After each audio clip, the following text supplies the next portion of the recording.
नमस्कार and welcome you all at Sahchar current affair and initiative of BPSC concept वाला। चलिए शुरू करते हैं हम लोग 23 तारीख का करंट अफेयर। पहला क्वेश्चन है हमारे पास, which operation has been launched by the European Union to prevent Houthi attacks in the Red Sea region. हाल ही में न्यूज़ काफ़ी ज़्यादा रही है कि हाउदी जो एक ये रिबेलियन ग्रुप है, इसने काफ़ी ज़्यादा आक्रमण किए हैं जहाज़ों के ऊपर। तो इन्हीं के आक्रमणों को रोकने के लिए ऑपरेशन एस्पिड्स की शुरुआत की गई है।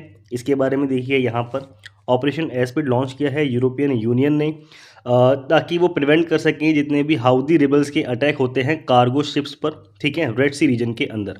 और रेड सी रीजन के अंदर भी अगर हम देखें तो फोकस एरिया इनके इंक्लूड हैं बाब अल मंदेब स्ट्रेट और स्ट्रेट ऑफ हार्मुज। ये दोनों बहुत ज़्यादा क्रूशियल लोकेशंस हैं जहाँ पे ये अटैक हो रहे हैं। इसके अलावा इनके ऑब्जेक्टिव की बात करेंगे तो ये फैसिलिटेट करते हैं कार्गो शिप को उनके मूवमेंट के लिए यूरोपियन कंट्री से एशिया के बीच में, ठीक है। नेक्स्ट हमारे पास क्वेश्चन है, साइंटिफिक रिसर्च यानी कि 33वां ये आपका जीडी बिरला अवार्ड है, ये किसको दिया गया है? आंसर है आपके पास अदिति सेन, ठीक है। बी आपका करेक्ट आंसर हो जाता है, इसको ध्यान रखिए। इनके बारे में देखते हैं यहाँ पर। जो इनका मूल क्षेत्र है उसकी बात करें तो इनका क्षेत्र है क्वांटम इंफॉर्मेशन, यानी कि मेनली फिजिक्स के क्षेत्र में इनको अवार्ड दिए गए हैं, ठीक है। क्वांटम इंफॉर्मेशन और कंप्यूटर रिसर्च के लिए अदिति सेन को अभी दिया गया है बिरला अवार्ड, ठीक है। और इनको ना इससे पहले फिजिक्स के ही क्षेत्र में शांति स्वरूप भटनागर अवार्ड भी दिया जा चुका है 2018 में। तो ये चीज़ ध्यान रखना। और ये पहली वुमेन बन गई हैं जिनको जीडी बिरला अवार्ड दिया गया है 2023 के अंदर, ठीक है। नेक्स्ट क्वेश्चन हमारे पास है, अमीन सयानी का हाल ही में निधन हो गया है, उनका फेमस रेडियो शो कौन सा था? तो आंसर है आपके पास बिना का गीतमाला, ठीक है। बहुत इंपॉर्टेंट है, पूछा जा सकता है पेपर में। यहाँ पे देखिए इनकी फ़ोटो लगी हुई है। 91 वर्ष की उम्र में इनका निधन हो गया है और इनका मशहूर रेडियो शो था बिना का गीतमाला, ठीक है। अमीन सयानी जी इनका नाम है, ध्यान रखिएगा। नेक्स्ट क्वेश्चन हमारे पास है, समक्का सरलम्मा जात्रा या फिर मेदाराम जात्रा भारत के किस राज्य में मनाया जाता है? आंसर है हमारे पास तेलंगाना, ठीक है। तेलंगाना में मनाया जाता है ये फेस्टिवल। इसके बारे में देखते हैं यहाँ पर। देखिए 21 फरवरी से लेकर के 24 फरवरी के बीच में इस फेस्टिवल को सेलिब्रेट किया जाएगा तेलंगाना स्टेट के अंदर। मेदाराम विलेज है, वहाँ पे इसको सेलिब्रेट किया जाता है समक्का सारालम्मा जात्रा, ठीक है। 21 फरवरी को शुरू हुई है। मेदाराम यात्रा की बात करें तो इसको ऑर्गेनाइज़ किया जाता है हर 2 साल में एक बार। फुल मून वाले दिन जब होता है आपका माघ महीना होता है आपका फरवरी का। यहाँ पे हमारी जो गॉडेस हैं समक्का और सारारम्मा, उनको ऑनर देने के लिए ही हम इस फेस्टिवल को सेलिब्रेट करते हैं। नेक्स्ट क्वेश्चन हमारे पास है, who was selected as the film of the year at the Dadasaheb Phalke international film festival awards 2024? Answer है आपके पास सालार, ठीक है। सालार मूवी को ये अवार्ड दिया गया है। अब हम देखेंगे आने वाली जो स्लाइड्स हैं उसमें बहुत सारे मैंने जितने भी अवार्ड्स दिए हैं हमारे फिल्म इंडस्ट्री से रिलेटेड, वो सारे इंक्लूड कर दिए गए हैं इसमें, जो हमने प्रीवियस क्लास में भी किए थे। फिलहाल अगर हम दादा साहेब फाल्के अवार्ड की बात करें 2024 में किस फिल्म को दिया गया है तो वो है आपकी सालार मूवी, ठीक है। नेक्स्ट यहाँ पे देखिए Dada Saheb Phalke international film festival, वही सेम चीज़ें लिखी गई हैं, मुंबई में ये हुआ था, ध्यान रखना। 20 फरवरी को ये अवार्ड दिया गया है सालार मूवी को फिल्म ऑफ द ईयर के रूप में। नेक्स्ट यहाँ पे हमारे पास हैं Dadasaheb Phalke international film festivals awards, कौन से जो अलग अलग कैटेगरी के हैं, किस किस को गए हैं। बेस्ट फिल्म की बात करें तो ये गया है आपका जवान को। बेस्ट एक्टर हैं हमारे पास शाहरुख खान जवान मूवी के लिए। बेस्ट एक्ट्रेस हैं Rani Mukherjee, Mrs Chatterjee versus Norway, काफ़ी अच्छी मूवी थी, इसको जरूर देखना जिसने नहीं देखा है। बेस्ट डायरेक्टर हैं संदीप रेड्डी वांगा एनिमल मूवी के लिए। Best music director Anirudh Ravichandra, ठीक है, जवान मूवी के लिए अगेन। बेस्ट लिरिसिस्ट के मिले हैं आपको जावेद अख्तर जी को अवार्ड मिला है निकले थे कभी हम घर से। बेस्ट इंटरनेशनल फीचर फिल्म है आपकी Oppenheimer. Television series of the year है गुम है किसी के प्यार में। बेस्ट वेब सीरीज़ की बात करें तो वो थी आपकी फर्जी। नेक्स्ट लिस्ट हमारे पास है बाफ्टा फिल्म अवार्ड्स 2024 में कौन से अवार्ड किसको मिले, जैसे बेस्ट फिल्म ओपनहाइमर थी आपकी और बेस्ट डायरेक्टर थे क्रिस्टोफर नोलन ओपनहाइमर के लिए ही। लीडिंग एक्टर हैं आपके पास सिलियन मर्फी, लीडिंग एक्ट्रेस हैं एमा स्टोन। नेक्स्ट लिस्ट हमारे पास है गोल्डन ग्लोब अवार्ड्स 2024। तो बेस्ट मोशन पिक्चर के लिए बात करें तो ड्रामा सीरीज के लिए गया है ओपनहाइमर को। बेस्ट मोशन पिक्चर म्यूजिक और कॉमेडी के लिए गया है poor things. Best motion picture animated the boy and heron उसके बाद है best actor motion picture drama Cillian Murphy Oppenheimer के लिए। Best actress motion picture drama Lily Gladstone killers of the flower moon. Next देखिए हमारे पास हैं 54th international film festival of India 2023 award किस किस को गए हैं। सबसे पहले बात करते हैं चेयरमैन ऑफ द ज्यूरी, ये हैं Shekhar Kapur. Golden peacock best film, ये है आपकी endless borders.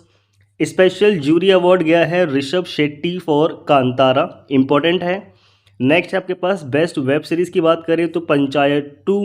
Satyajit Ray lifetime achievement award most important Michael Douglas को गया है। इसके अलावा आपके पास है special recognition for contribution to भारतीय सिनेमा, ये भी बहुत इंपॉर्टेंट है, बहुत न्यूज़ में था, माधुरी दीक्षित को दिया गया है। नेक्स्ट हमारे पास हैं 66th एनुअल ग्रैमी अवार्ड्स। तो record of the year again flowers को Miley Cyrus, album of the year Midnights Taylor Swift, song of the year है what was I made for, Barbie movie थी Billie Eilish को ये दिया गया है।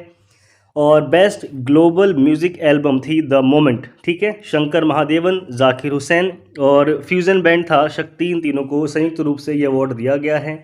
Next हमारे पास हैं ग्रैमी अवार्ड्स 2024 66 एडिशन की बात करें तो ये लॉस एंजलिस यूएसए में ये फंक्शन हुआ था, जहां पे एल्बम ऑफ द ईयर का अवार्ड गया है टेलर स्विफ्ट मिडनाइट के लिए। Record of the year Miley Cyrus flowers के लिए। Song of the year Billie Eilish what was I made for, ठीक है। और दिस मोमेंट ये था आपका जाकिर हुसैन, शंकर महादेवन और उनका बैंड शक्ति, इनको दिया गया है prestigious Grammy award for the best global music album. Most important सारे ये मैंने सारे इसमें कवर कर दिए हैं, तो उनको हम लोग ध्यान रखेंगे। अगला क्वेश्चन है which state assembly has passed the Maratha reservation bill. Answer हमारे पास, हम लोगों को शायद इसमें कॉमन सेंस लगाएंगे तभी पता चल जाएगा। महाराष्ट्र की बात चल रही है क्योंकि वहाँ पे मराठा रिजर्वेशन की बात काफ़ी पुराने समय से चलती आ रही है, जिसको अभी हाल ही में सरकार ने बिल बना करके पास कर दिया है। और ध्यान रखिएगा मराठा विधानसभा ने मराठा आरक्षण विधेयक पारित कर दिया है, कॉमन सी बात है। मराठाओं के लिए इसमें 10% आरक्षण की बात कही गई है और आपका ये 10% आरक्षण 50% की मौजूदा सीमा से अधिक है। महाराष्ट्र में पिछड़ा वर्ग आयोग द्वारा राज्य सरकार को इसकी रिपोर्ट भी सौंप दी गई है। इसके लिए समिति बनाई गई थी जिसको हेड करने का काम सौंपा गया था न्यायमूर्ति MG गायकवाड़ को, और उनकी अध्यक्षता में महाराष्ट्र राज्य पिछड़ा वर्ग आयोग ने अब ये निर्णय लिया है, तो इसमें कोई दिक्कत नहीं आई। विधेयक का उद्देश्य यही है कि जो आपके महाराष्ट्र के युवा हैं उनको सरकारी नौकरियों में, शैक्षणिक संस्थानों में और मराठा समुदायों को कुल मिलाकर के अवसर और प्रतिनिधित्व का अवसर प्रदान करना है, ठीक है। उनको बराबर इक्विवेलेंट जो है वो सम्मान मिल जाए, ठीक है, राइट्स मिल जाए, बस यही इसका उद्देश्य है। Who has launched the global initiative on digital health. Answer है हमारे पास WHO, ठीक है। तो इम्पोर्टेंट है, कई बार हमें लगता है कि कोई और शुरू करेगा, पर ये आपका डिजिटल हेल्थ की बात चल रही है तो WHO ने इसकी शुरुआत करी है।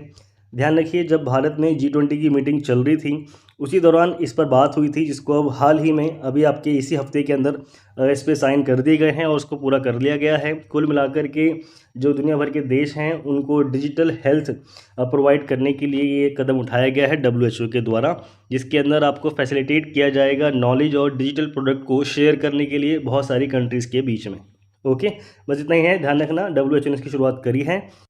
कुल मिलाकर के हेल्थ से रिलेटेड जितनी भी आपकी सर्विसेज हैं उनको डिजिटल रूप में प्रोवाइड करना है। शॉर्ट सिंपल एक लाइन में आप ऐसे समझ सकते हो।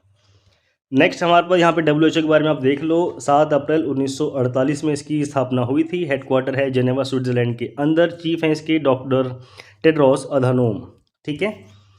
Question, AI chatbot Hanuman will be launched by which company. Answer है आपके पास रिलायंस, ठीक है। रिलायंस करेक्ट आंसर हो जाता है। रिलायंस ही आपका एक AI चैटबॉट हनुमान नाम से लॉन्च करने जा रहा है।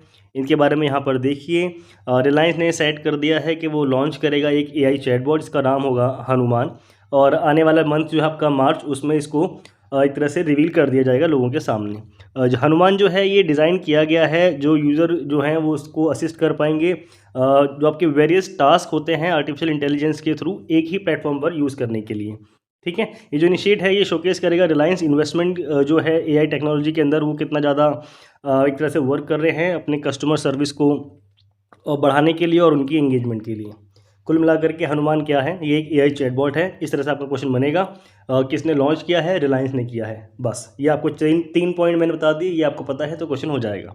ठीक है, नेक्स्ट यहाँ पर देखिए, where will India's largest green hydrogen product plant be set up. Answer है आपके पास विशाखापट्टनम। ठीक है, विशाखापट्टनम के अंदर इसकी शुरुआत होने जा रही है। यहाँ पर देखिए एनटीपीसी की शुरुआत करेगा, ग्रीन एनर्जी के लिए पार्टनर किया है उसने, पार्टनरशिप की है उसने Andhra Pradesh industrial infrastructure corporation के साथ, जिसके थ्रू वो बिल्ड करेंगे इंडिया का largest green hydrogen production plant. ये जो प्लांट है ये लोकेट करता है पुडी मडाका विशाखापट्टनम के अंदर, और ये जो कितने क्षेत्र में फैला हुआ है, 1200 एकड़ की ज़मीन के अंदर ये फैला हुआ है। इसका जो टारगेट है, ये एम करता है हर दिन 1200 टन ग्रीन हाइड्रोजन प्रोड्यूस करने के लिए। ठीक है, पर दिन, ये पर डे के हिसाब से ध्यान रखना। और इसके थ्रू हम अपने जो इंडिया के रिन्यूएबल एनर्जी गोल्स हैं उसको पूरा करने के एक कदम और आगे बढ़ जाएंगे। ओके, नेक्स्ट है हमारे पास, when is world peace and understanding day celebrated. तो ध्यान रखिए आज ही के दिन यानी कि 23 फरवरी को उसको हम सेलिब्रेट करते हैं। नेक्स्ट इसके बारे में यहाँ पे लिखा हुआ है, विश्व शांति और समझ दिवस। ये दुनिया भर में शांति और सद्भावना को बढ़ावा देने के लिए मनाया जाता है। सिंपल सा पॉइंट है, किस दिन मनाते हैं, 23 फरवरी को। बस इतना ही याद रखिए। बनाना फेस्टिवल के बारे में देख लीजिए। भारत के अंदर मध्य प्रदेश के एक शहर है मध्य प्रदेश का बुरहानपुर, वो केले के उत्पादन के लिए बहुत ज़्यादा फेमस है। तो ध्यान रखिए मध्य भारत के जो केला शहर है बुरहानपुर ने अपने वार्षिक केला हल्दी महोत्सव का आयोजन किया। तो मध्य प्रदेश में बुरहानपुर को मध्य भारत के केले शहर के रूप में जाना जाता है। तो 2-3 फैक्ट थे इसमें, इस चीज़ को ध्यान रखिएगा। नेक्स्ट यहाँ पर है, पीएम मोदी ने गुवाहाटी के सरसुजाई स्पोर्ट्स कॉम्प्लेक्स में खेलो इंडिया यूनिवर्सिटी गेम्स 2023 के चौथे संस्करण अष्टलक्ष्मी का वस्तुतः उद्घाटन कर दिया है। तो ध्यान रखना, खेलो इंडिया यूनिवर्सिटी जो गेम है इनका ये चौथा संस्करण है जो 19 फरवरी से 29 फरवरी 2024 तक आयोजित किया जाएगा। ठीक है, यहाँ पे है क्वेश्चन ऑफ द डे, कौन सा देश हाल ही में अंतर्राष्ट्रीय सौर गठबंधन का नया सदस्य बन गया है। आंसर इसको जो मैंने है प्रीवियस क्लास में कराया था, आप कमेंट में जाके इसका आंसर दे सकते हैं। यहाँ पे होता है इस वीडियो का एंड। जल्दी मिलेंगे हम लोग नेक्स्ट वीडियो में। होप सो आप लोगों को समझ में आ रहा होगा। जल्दी मिलते हैं। Don't forget to share and like the video, subscribe भी कर लीजिए। जल्दी मिलेंगे हम लोग नेक्स्ट वीडियो में।